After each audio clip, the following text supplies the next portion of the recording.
Bonsoir à tous, très content de vous retrouver, j'espère que vous allez bien. Et en réalité c'est une vidéo, alors totalement pas prévue du tout. Il est 1h quasiment 40 du matin, j'allais aller au lit, j'ai fini mon live tout à l'heure là à 23h30. Et il a fallu que je passe faire un tour vite fait sur Twitter avant d'aller dormir. Que m'a-t-il pris? Qu'est-ce qui m'a pris? Et sur Twitter, je suis tombé sur ce tweet. Et donc, alors c'est le magazine Mademoiselle, que je lis pas du tout, très clairement. Je connais pas vraiment, j'en ai déjà entendu parler. Qui a posté donc ce tweet pour faire la promotion d'un article, une critique sur Spider-Man Across the Spider-Verse. Ça titre surcoté, Spider-Man Across the Spider-Verse incarne ce que Marvel fait de pire au cinéma. Ok, d'accord. Alors va falloir justifier. Bon, déjà le film n'est pas fait par Marvel. On en parlera après. Mais alors, déjà ce qui est génial, les stats du tweet sont... Alors attention, on peut ne pas aimer Spider-Verse, il n'y a aucun souci, évidemment. Je suis pas là pour juger par rapport à ça. Mais juste, j'ai trouvé l'article, parce que j'ai craqué, je voulais pas lire au départ. J'ai été lire, c'est catastrophique. C'est catastrophique. J'ai du mal à me dire que la personne a vraiment vu le film, honnêtement. Et encore une fois, il n'y a pas de souci à pas aimer. Mais par contre, quand on écrit, en plus pour un magazine, et qu'on arrive à écrire autant d'âneries, il y a un moment, enfin, faut vraiment se remettre en question, en fait. Mais déjà, donc, les stats du tweet sont exceptionnelles. On a donc 40 900 personnes qui l'ont vu. Un like. Il y a un like. Sur 40 900 personnes qui l'ont vu. Le tweet a été cité 100 fois. Alors, je vous laisse imaginer les citations, évidemment. On peut même regarder vite fait. Alors, on a... Ouais, voilà, les statistiques du tweet sont affolantes, mort de rire. Des stats qu'on aime. Alors, ça, vraiment, c'est idiot, par contre. Ta gueule, je vais t'attraper. Faites pas ça, c'est stupide. On peut ne pas être d'accord, on peut plein de choses. De là à devenir agressif pour un article, pour un avis qui est différent. Voilà, c'est stupide. Vraiment, ça vaut pas la peine d'en arriver là. Des humains ont été payés pour écrire ça. 87 cités et un j'aime en 2 jours. Mais quoi, je vais péter un plomb, il est génial, en parlant du film. Enfin, c'est que ça, quoi. 40 000 vues, un j'aime, bande de Golemont. Oh, pareil, le Golemont, c'est pas obligé. Voilà, enfin, il y a plein de... Voilà, c'est que ça, vous imaginez bien. Alors, un truc qui est drôle, mais drôle triste. C'est triste, vraiment. Si on regarde quel est le j'aime, alors en fait, il y en a 2. Et un des 2, c'est quand même Arnaud Deponte, qui est le chargé de développement de la création numérique pour la SACD Paris. Si vous ne savez pas ce que c'est la SACD Paris, c'est la Société des auteurs. C'est les gens qui représentent les auteurs. Quand on devient auteur, que ce soit scénariste, auteur de romans ou quoi, c'est auprès de la SACD qu'on va s'inscrire, qu'on va demander une carte. C'est eux qui représentent les auteurs en France. Et ben bravo Arnaud Deponte, félicitations. Et donc on va regarder cet article, qui vraiment est catastrophique. Vraiment c'est terrible. Alors j'ai adoré le film, et encore une fois je juge pas la personne parce qu'elle a pas aimé, il n'y a pas de souci là-dessus, vraiment. Mais on va lire. Donc Mademoiselle, surcoté, Spider-Man Across the Spider-Verse incarne ce que l'influence Marvel fait de pire au cinéma. Écrit par Maya Boukela. Rien contre elle, personnellement, bien évidemment. On parle de l'article, de l'avis. Voilà, c'est rien contre la personne. Aucune raison d'avoir quoi que ce soit contre elle. Mercredi 31 mai, on a découvert en salle la suite des aventures de Miles Morales, 4 ans après la sortie du formidable Spider-Man New Generation. Malheureusement, comme souvent, la patte Marvel a mené à un film se brûlant les ailes. Ok, va falloir justifier. D'accord, on va voir. Avant d'aller voir Spider-Man Across the Spider-Verse, on a essayé d'y croire de toutes nos forces, ouais, j'en suis sûr. Ouais. On avait de bonnes raisons de le faire. Sorti en 2019, l'éblouissant, le fantastique, l'ultra touchant premier opus laissait présager un second film tout aussi excellent. Alors c'est cool des journalistes, mais du coup faut faire des recherches en fait. Il n'est pas sorti en 2019, il est sorti en 2018. Il est sorti le 12 décembre 2018. Ça commence pas très bien pour le coup. Donc, présager un second film tout aussi excellent, si ce n'est meilleur, tant Spider-Man New Generation avait ouvert de pistes esthétiques et dramatiques passionnantes.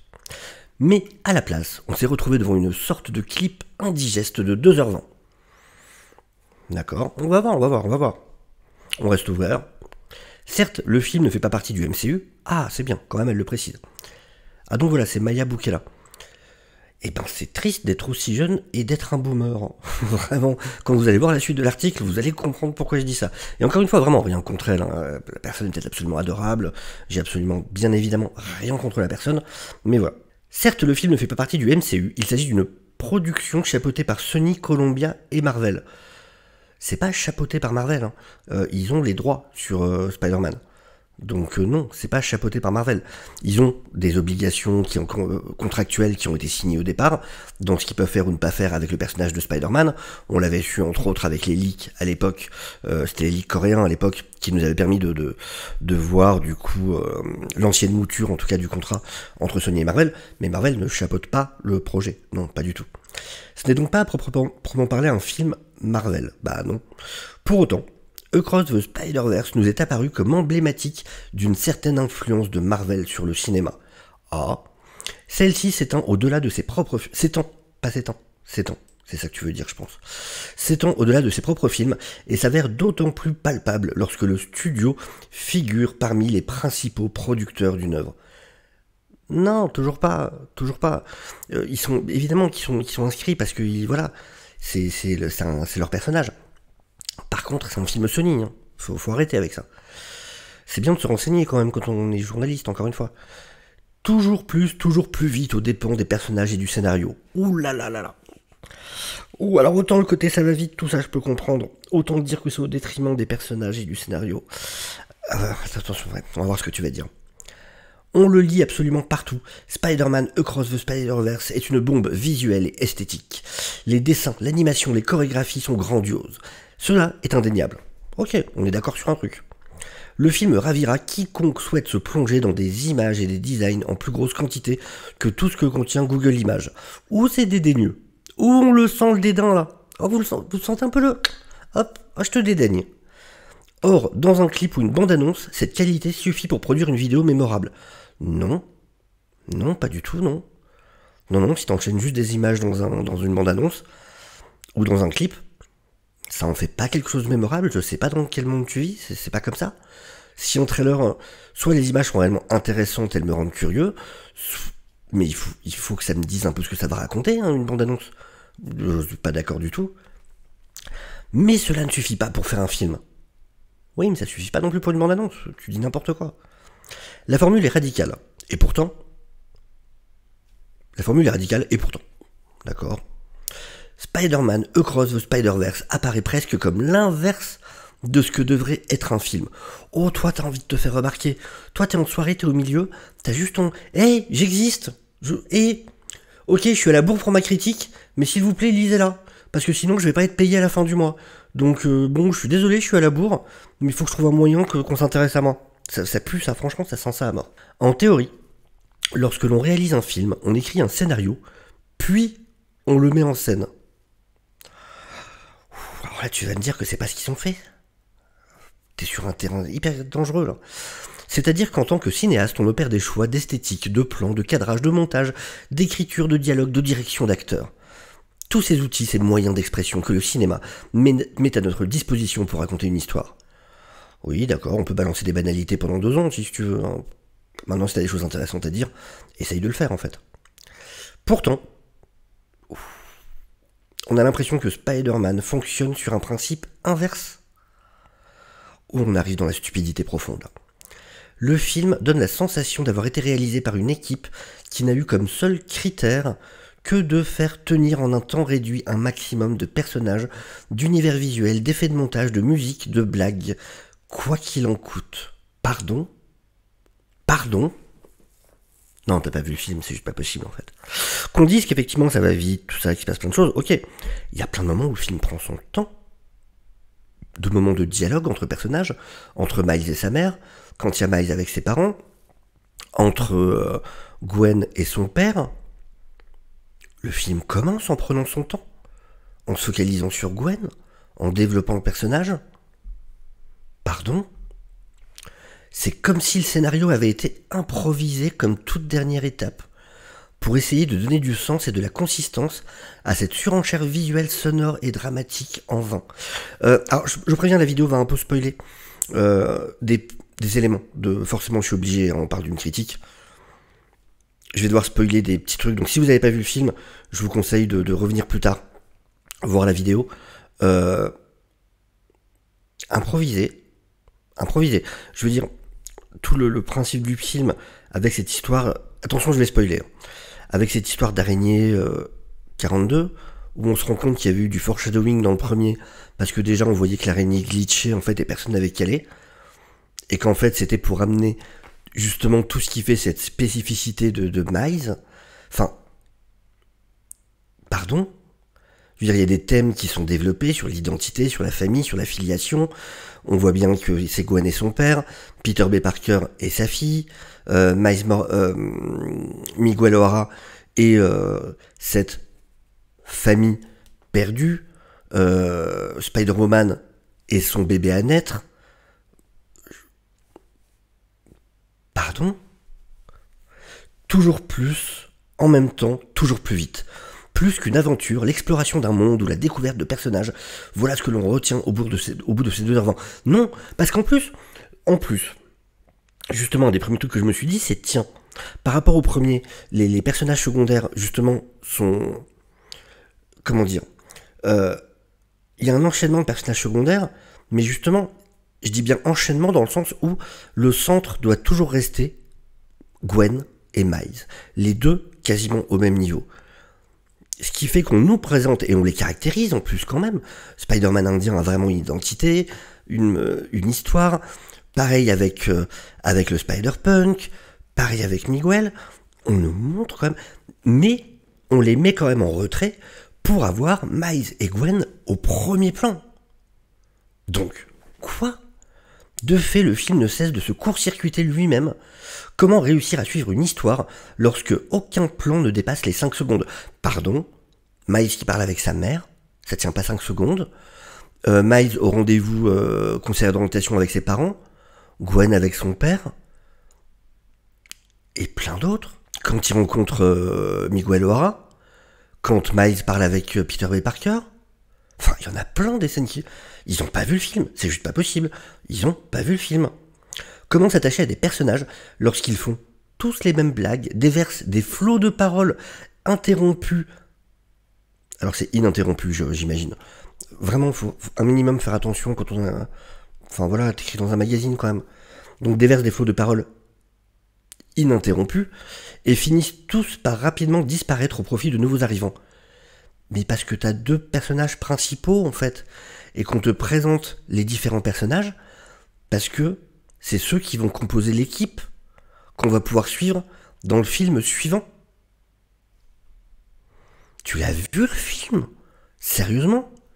Et en plus, pardon, lorsqu'ils font tous les mêmes blagues, déversent des flots de paroles ininterrompus.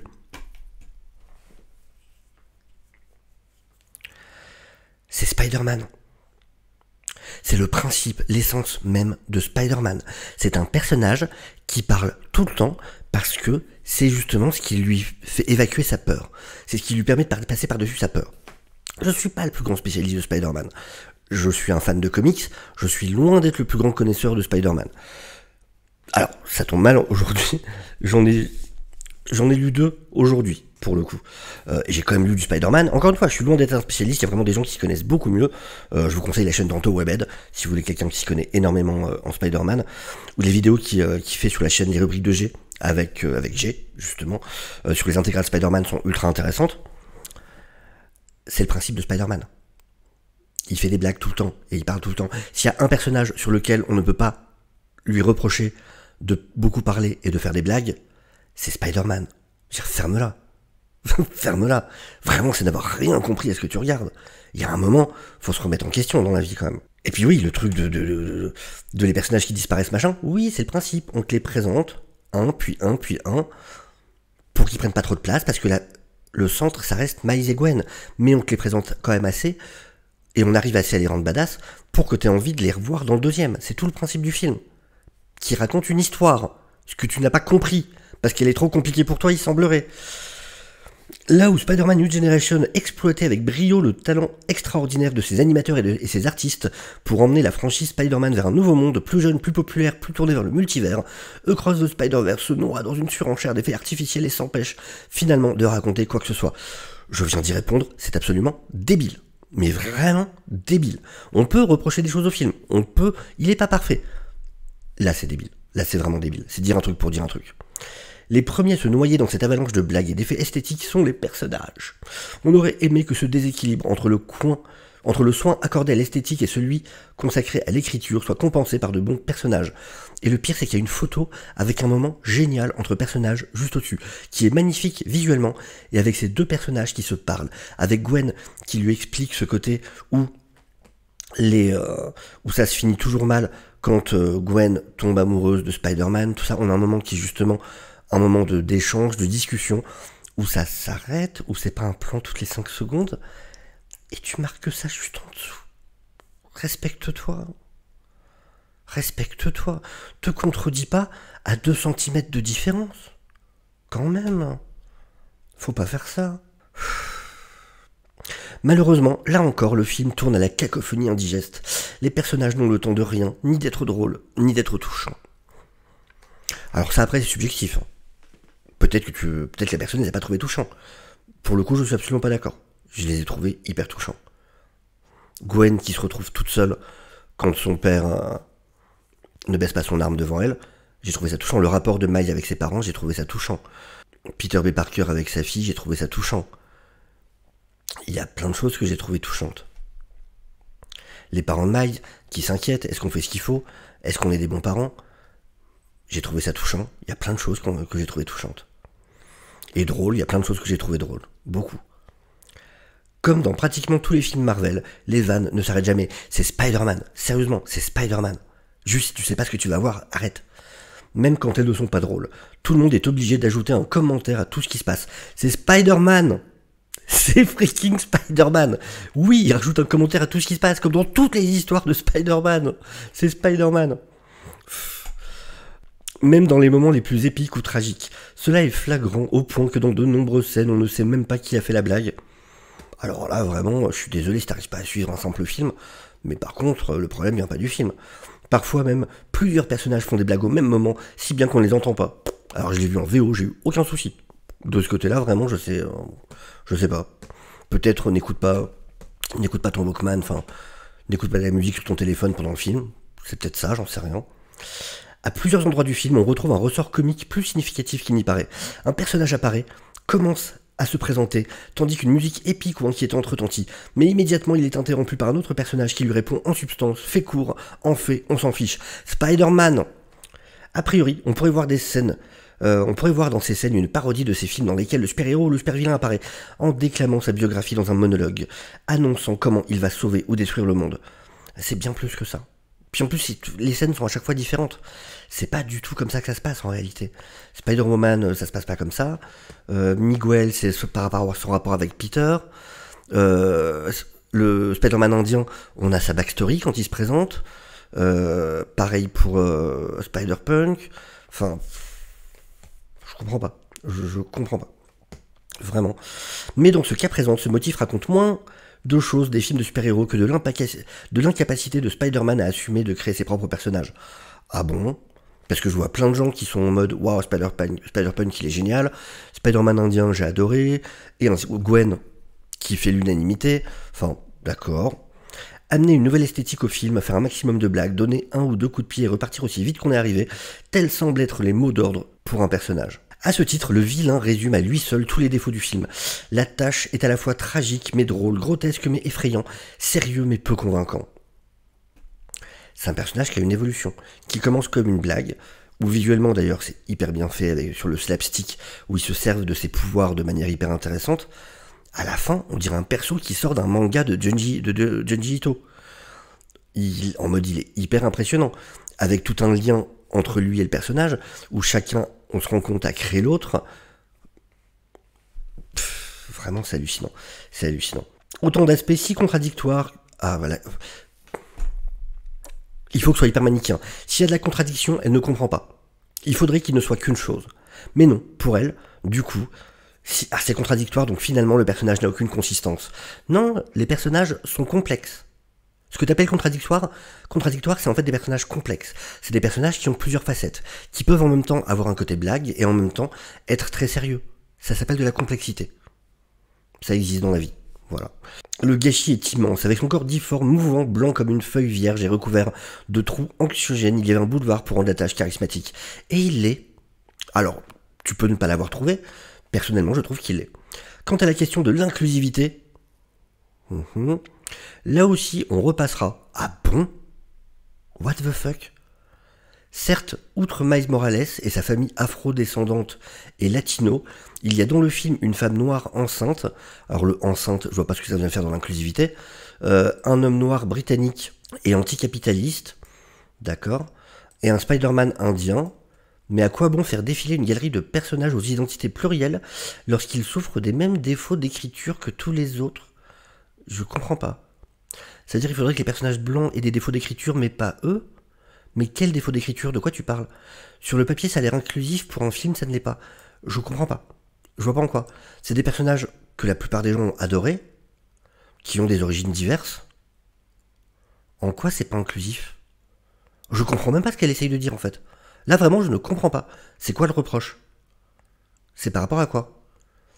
Si quelqu'un peut me le dire en commentaire, comment vous comprenez cette partie-là, je ne comprends pas. Je vois pas c'est quoi le reproche, en fait. Une identité visuelle forte pour un film sans aucun parti pris. Ah bon? Paradoxalement, Spider-Man semble nous bombarder de partis pris visuels et techniques forts, avec une diversité d'esthétiques se renouvelant toutes les 5 secondes. Pourtant, le film ne fait aucun choix. Il fait le choix de l'histoire qu'il raconte.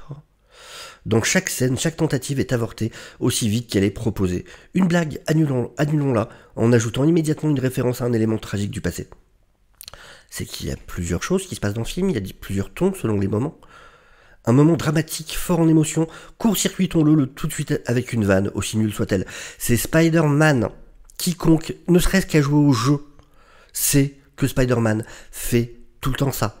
C'est Spider-Man. Ne va pas voir Spider-Man si tu ne veux pas voir un personnage qui fait des blagues quand il y a des instants dramatiques. C'est Spider-Man. Surtout qu'en plus, pour le coup, le film garde des moments pour le drame. Mais waouh, comment être à côté de la plaque? En définitive, Spider-Man Across the Spider-Verse est parfait pour découvrir ce que l'on peut faire avec des ordinateurs et des tablettes graphiques. Mais pour se plonger dans l'univers du meilleur des super-héros, non, dis pas ça, tu connais rien Spider-Man. Sérieusement, t'es ridicule. Une histoire captivante et riche, des méchants qui nous empêchent de dormir pendant des années. Non mais, genre vraiment, là maintenant tu fais style, t'es fan de Spider-Man et t'y connais quelque chose. On se contentera de re-regarder la saga des Sam Raimi. Alors j'adore les Sam Raimi, hein, mais vraiment fais pas comme si t'étais une fan de Spider-Man. Je suis désolé. Vu ce que tu dis tout le long, c'est pas possible. C'est juste pas possible. Le meilleur des super-héros. Et du coup, on peut dire que cet article est parfait pour découvrir ce que l'on peut faire avec des ordinateurs et des tablettes graphiques, même quand on n'a rien à dire, et qu'on n'a pas vu le film, et qu'on n'y a vraiment rien compris. C'est juste hallucinant. C'est hallucinant. Il n'y a rien qui va. Vraiment, il n'y a rien qui va dans cette vie. Et encore une fois, rien contre la personne. Vraiment, c'est l'article que je critique. Et c'est ridicule. C'est absolument ridicule. Je ne comprends pas. Voilà, je suis curieux en tout cas d'avoir votre avis sur cet article. Si vous pouvez m'expliquer ce chapitre sur l'inclusivité, je vois pas le reproche. Je comprends pas. Ça ne va pas dans tous les sens. C'est pas inclusif parce qu'ils ont les mêmes défauts que les autres personnages. Ça veut dire quoi? Faudrait que ce soit parfait? Ou faudrait que tout le monde... Je comprends pas ce qu'elle essaie de dire. Je comprends pas. Alors qu'en plus, ils sont excellents. Et tout est bien... La manière dont Miles et Gwen sont mis en avant, et les deux sont mis en avant, il n'y a pas besoin d'un des deux, de descendre un des deux justement pour rendre les deux super intéressants. Spider-Punk, j'ai cru qu'il allait me saouler au départ. Résultat, je kiffe ce perso, il est génial. Parce qu'en même temps, ils en jouent comme une blague de ce qu'il est, mais en même temps, c'est lui qui a raison direct. Il y a un côté surjoué sur ce qu'il est, mais qui est volontaire. Mais au final, c'est le plus malin. Spider-Man indien, quel est le problème dans l'inclusivité dans ce film-là, quoi? Vraiment, je ne comprends pas. Je ne comprends pas. Donc voilà, enfin bon. Écoutez, en tout cas, n'hésitez pas, bien évidemment, à partager la vidéo, à la liker, à vous abonner. Et puis, je vous dis à très bientôt. Prenez soin de vous. Ciao, ciao.